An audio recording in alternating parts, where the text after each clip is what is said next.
The February 28 incident, also rendered as the February 28 massacre, 228 incident, or 228 massacre, was an anti-government uprising in Taiwan that was violently suppressed by the Kuomintang-led Republic of China government, which killed thousands of civilians beginning on February 28, 1947.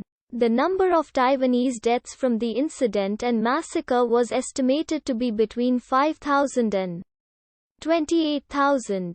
The massacre marked the beginning of the White Terror, in which tens of thousands of other Taiwanese went missing, died, or were imprisoned.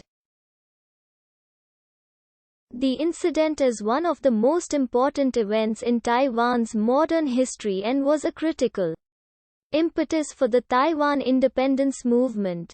In 1945, following the surrender of Japan at the end of World War II, the Allies handed administrative control of Taiwan to the Republic of China, thus ending 50 years of Japanese colonial rule.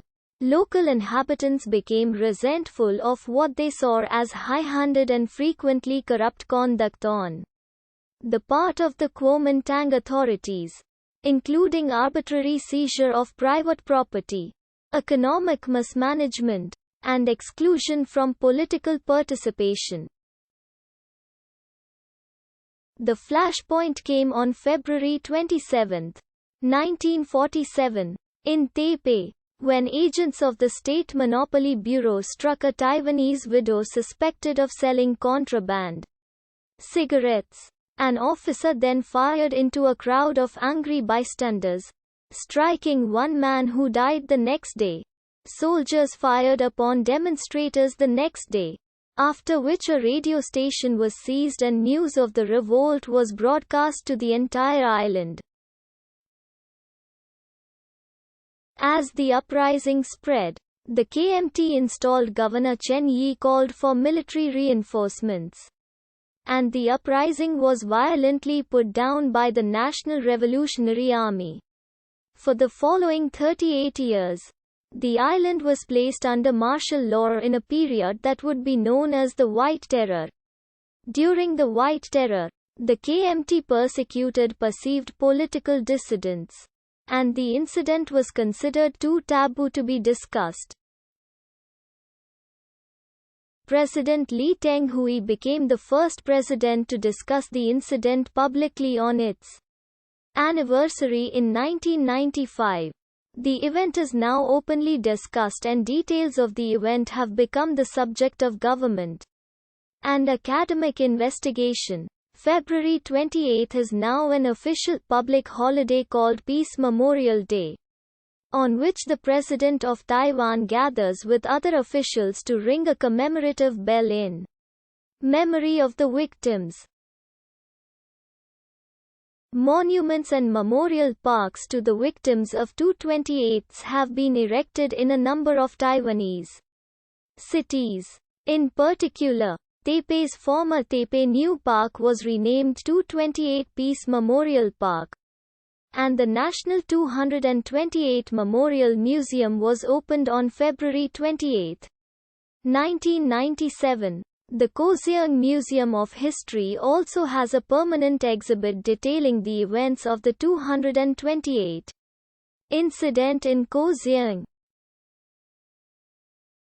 In 2019, the Transitional Justice Commission exonerated those who were convicted in the aftermath. During the 50 years of Japanese rule in Taiwan, Taiwan experienced economic development and an increased standard of living, serving as a supply base for the Japanese main islands.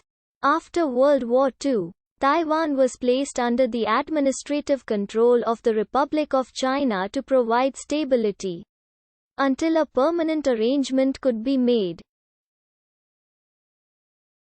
Chen Yi, the Governor-General of Taiwan, arrived on October 24, 1945, and received the last Japanese governor, Ando Rikichi, who signed the document of surrender on the next day.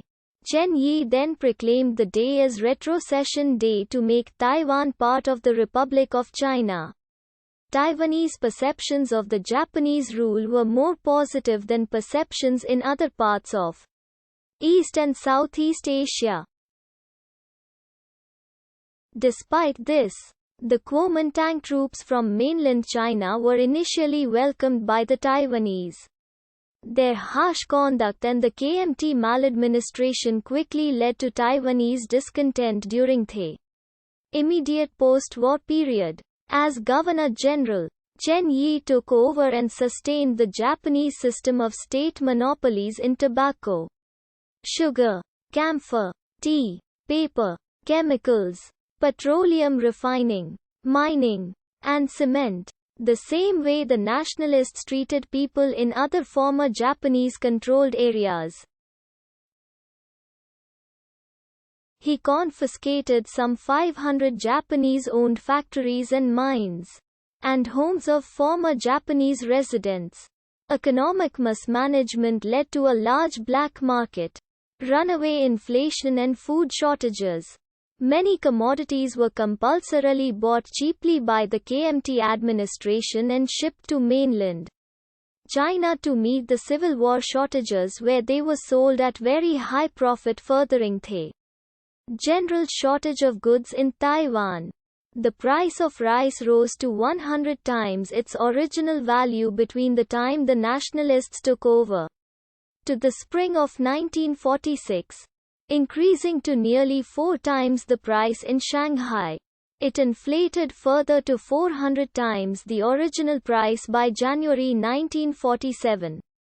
Carpetbaggers from mainland China dominated nearly all industry, as well as political and judicial offices, displacing the Taiwanese who were formally employed. Many of the ROC garrison troops were highly undisciplined.